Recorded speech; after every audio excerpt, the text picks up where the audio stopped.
కిరణ్, నువ్వు ఊరి పోతున్నావు కదా, నాకు చాలా బాధ అనిపిస్తుంది కిరణ్. ఊరి పోతున్నావు కదా, 2 days ఉండవు అనేసి బాధ అవుతుంది.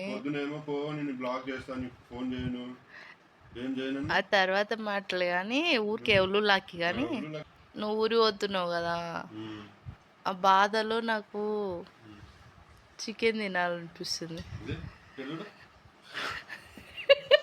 చెప్పాల్సింది ఏయ్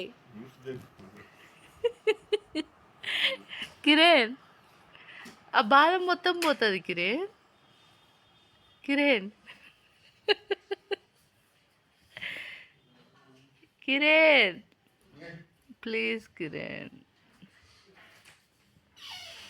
ఛీ, కొంచెం కూడా ప్రేమ లేదు నీకు నా మీద. మరి ఊరు పోతే చికెన్